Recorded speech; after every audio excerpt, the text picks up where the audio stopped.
In the last 10 days, 11,000 migrants have arrived on the small Italian island of Lampedusa. On the southern border of the United States, 9,000 are crossing every day. The United States immigration courts currently have a backlog of 2.6 million cases, of which 1.2 million were added since October. In context, which is what we do here, the 23,000 people that crossed the Channel this year is modest, behind the trend that was set last year and far behind the numbers arriving in southern Europe. Nonetheless, it is the British Home Secretary leading the charge for reform. She travelled to Washington today to call for a new way of looking at the UN Refugee Convention. She says the West needs a narrower definition of the term refugee, and that convention, first signed in 1951, is, in her idea, out of date. Illegal migration is not merely an event-driven or cyclical problem. It's a permanent and structural challenge for the developed nations in general and the West in particular. Unless we act, it will only worsen in the years to come. War, political instability and climate change will of course exacerbate migration flows. According to the UN, at the end of 2022, there were over 108 million forcibly displaced people globally, with 29 million considered to be refugees by the UNHCR. But we must be honest. The fundamental drivers of this epoch-defining challenge are economics and demography. In January, the World Economic Forum said that migration will become one of the top 5 global risks in the next decade, ahead of national resource crisis, geo-economic confrontation and environmental disasters. Well, before we get some thoughts on this, let's quickly return to what the original convention says. It was drafted post-war in 1951 when, of course, millions of people in Europe had been forcibly displaced. It defined refugee status as someone unable or unwilling to return to their country of origin owing to a well-founded fear of being persecuted for reasons of race, religion, nationality, membership of a particular social group or political opinion. It created in international law a minimum standard for the treatment of refugees, and it stipulated that refugees cannot be penalised for breaching immigration rules while fleeing. Almost 150 countries have signed up to that convention, and it is still considered the cornerstone of the international asylum system. Let's speak then to Dr. Shelvan. He's an immigration barrister and adjunct professor at Southampton Law School. Good to see you again. Do you accept the Home Secretary's broad premise that the Refugee Convention is out of date and now being misused? Well, I think, fearing as an immigration lawyer I was and all the rhetoric prior to her speech, I was expecting rivers of blood, but what I got was rivers of mud, because it was a swab-like talk for over 30 minutes where there was a lot of technical error in relation to the law. So, for example, the Home Secretary referred to Article 1 of the 1951 Convention, and we know that that was amended by the 1967 Protocol and Article 1A2. She referred to all sorts of issues in relation to gay men and women and being able to claim asylum purely or get refugee status purely on that status, which were highly inaccurate, or purely on the basis that you will face discrimination. So I was very concerned at the beginning that this was going to be a speech which will directly impact on the UK's approach to refugee cases, when the majority of what she said, 90%, was based on cultural norms regarding nationality and multiculturalism, and then only about 5% was on refugee cases. So the vast majority of her speech was technically erroneous. But the signpost, which was always there, is it's never about just stop the boats. It's stop about any refugee coming to the UK and claiming asylum through their own means and being afforded protection and sanctuary. Well, I've sort of touched on the disparity between the figures coming here to the UK and those in other countries more sorely affected. But it is true, what she says, that cities and countries cannot grow exponentially and provide the services for tens of thousands of people arriving at once without breaking the trust and the charity of people who do want to extend help to those genuinely at risk of persecution. And it is undeniable that mixed in with those asylum seekers, those genuine asylum seekers, are tens and tens of thousands of economic migrants. Okay, the figures aren't supported by the facts. So let's break that down a bit, Christian. The first issue is in relation to that not everybody is arriving en masse. The UK government has created this problem. There are 175,000 refugees who claimed asylum who are waiting a decision on their asylum claims. Robert Jenrick, the immigration minister, only a few months ago said that his core priority was not to reduce the numbers waiting to get their refugee claims. That's why we've got the overbearing burden on our housing crisis in relation to the. But you're talking specifically about the UK, and I'm talking about the macro debate, the wider debate. I mean, it is undeniable. You've just had 11,000 arrive on Lampedusa, where they have space for 400. There are 9,000 coming across every day across the Texan border. They have 1.2 million cases to be processed since October. Oh, yes. Well, when we're looking at the global crisis, but when we look at the majority of refugees, and remember, the figures in relation to forcibly displaced people also include people who are internal relocations, so go to another part of their home country. But the majority of refugees, if you look at the focus of the majority of refugees, they're in sub-Saharan Africa and in neighboring countries. So when we look at the numbers, they're not all coming in at once. Yes, we've got crisis points in relation to Mexico. We've got crisis points in relation to what's happening in Italy. And that's why the European Union has gone in relation to this framework regarding sharing of refugees across the Union. And note that it is this Conservative government who opted out of the European Union with Brexit to not be part of that agreement.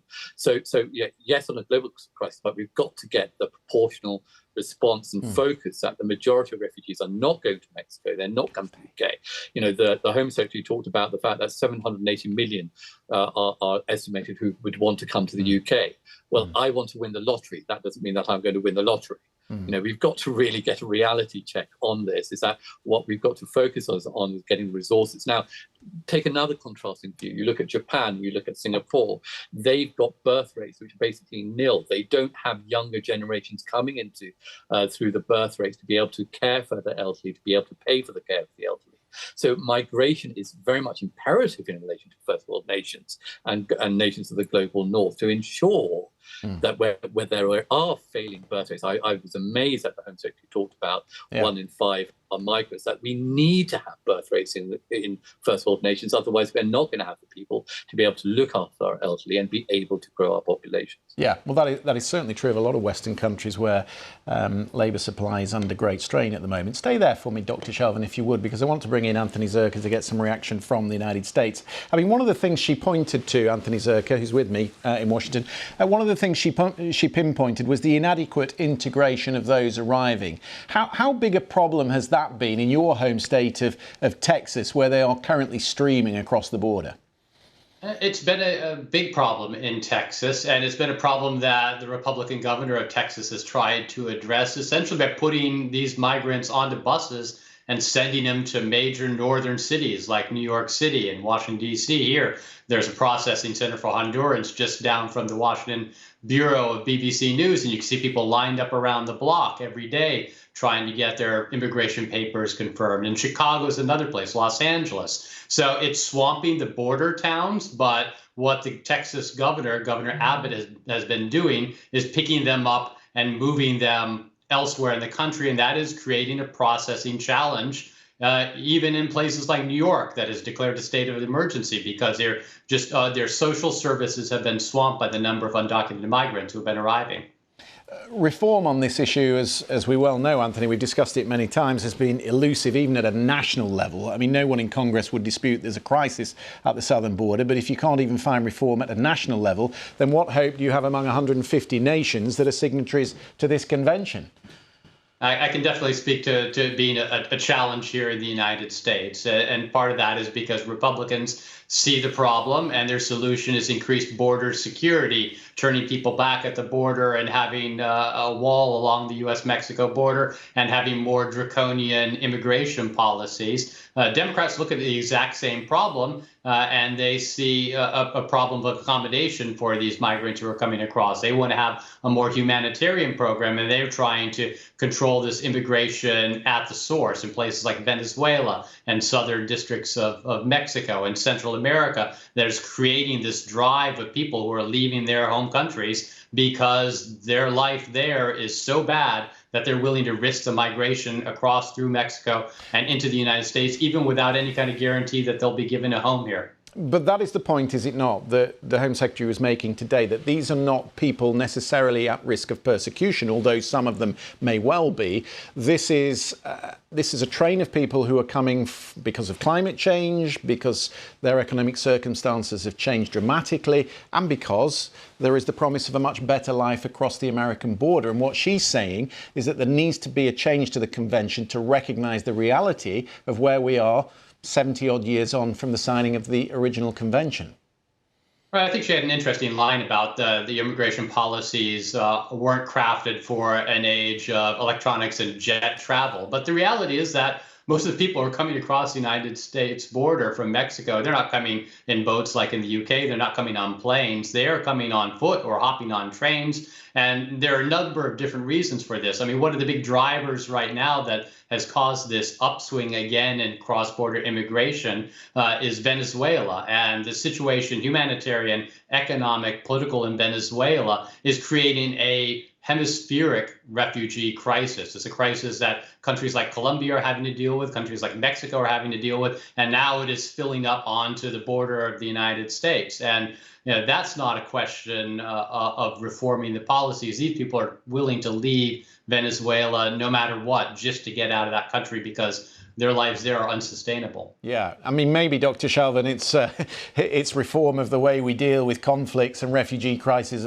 around the world that is much more urgent at this point in time. But I mean, the point is, as Anthony said, governments are taking things into their own hands with more draconian measures. Isn't there a risk that if you don't reform the convention, then simply countries opt out? Well, I think that's for individual countries to decide. I mean, the problem with the proposals by the Home Secretary was that she wants a burden in relation to the refugee to claim asylum in the first, what she says is a safe country. And the Convention does not say that. Article 31 of the Convention in relation to criminal penalties is not in relation to the method or journey of those individuals who claim asylum. That's subjective.